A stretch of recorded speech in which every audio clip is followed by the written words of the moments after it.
say. This is my first video on Instagram.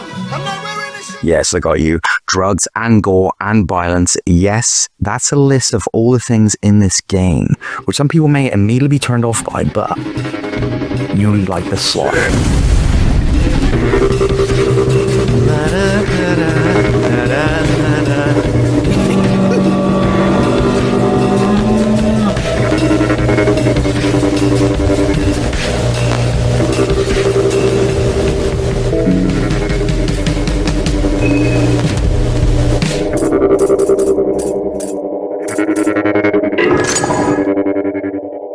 You are stinky.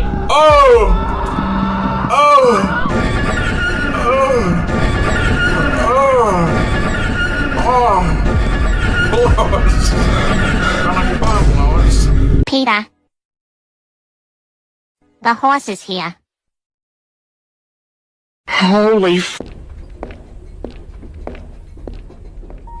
Fear and hunger. Hard as fuck. Hard in a game sense, but also in a cool way. Like, that's hard as fuck. For real big gangster. Anyways, today we're going to be going over a certain man, Marcoh, who is not Jonathan Joestar, even though I think they're the same height. Wait. First, what I want to say is what Marcoh's quote is. There is no escaping your fate, is there? No matter which road I take in life, I always end up in similar circles. Which is true, as his backstory is very much about that circle, where you think we're going a different path, only to end up back where we started. Put Levi in Persona. God, I actually really love Levi. He's a good boy. Put Levi in Smash. He's just injects heroin next to Pikachu. Yeah. Let's go over his backstory. The tragedy of Marcoh. Boxer, brother, killer. Marcoh's earliest memories weren't of pain or violence or the cool, refreshing taste of a long neck. Get that in ya. They were of warmth, of laughter echoing in small kitchens, his mother's hands, his father's stories. But then, darkness.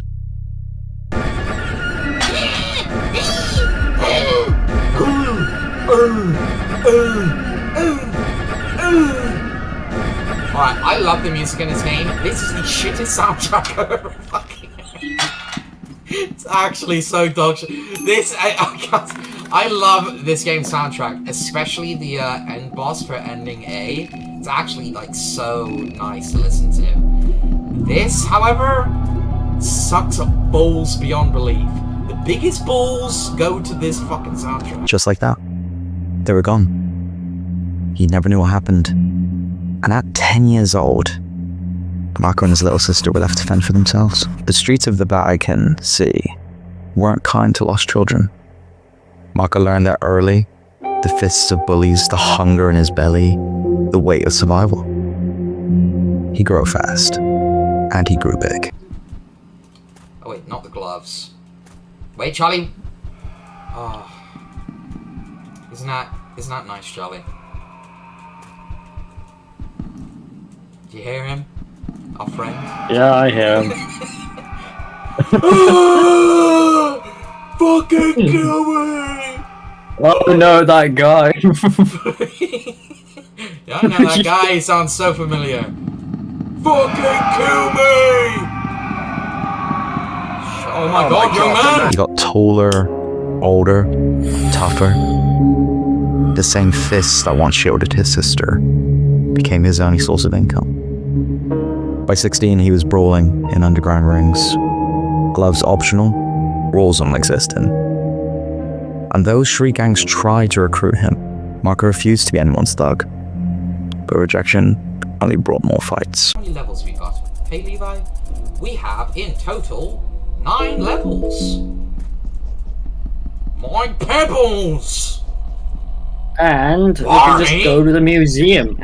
Barney! Imagine that, completing the entire game. Barney! Ironically, it was fine that gave him purpose. Like a father when there's Siggy. Because their purpose becomes, where's a Siggy? They're like a zombie. His name's spread, by the way. He was a monster in the ring. Marcoh, not the father. But outside here, there was something else making waves. His sister. Now grown, beautiful, and catching the eye of someone very dangerous. Going to have to fight the people inside the house. The guy with the gun and the guy with the cum, and we're going to have to kill them. Oh! Oh my god, that actually scared me. It's been a while since Fear and Hunger has scared me. Okay. Ricardo Ocado, mobster, heir to the family, and as a man saw Marcoh as more than just muscle. He wanted Marcoh on his payroll. And when Marcoh refused, made a different offer. Professional boxing trainer, real money, real fights. Marcoh hesitated, but his sister, she convinced him to take the shot. So wake up, you piece of shit! Recognize the person. Levi, shoot him. Count Dracula, one of the couple-grown Gaimo captains from a rival branch of the family. You have no idea what he's doing here, though. We are now finally going to have a little one-on-one.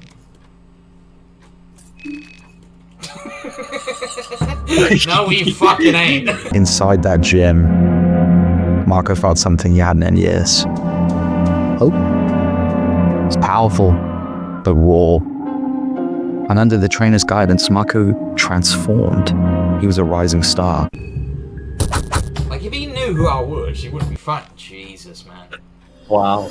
Didn't even land a hit. Miyu and Hajime no Ippo. But behind the ropes, the strings are being pulled. Funny time, but this time round, I don't want to do it anymore. I don't want to play with you anymore. He used Marcoh's fights to launder cash.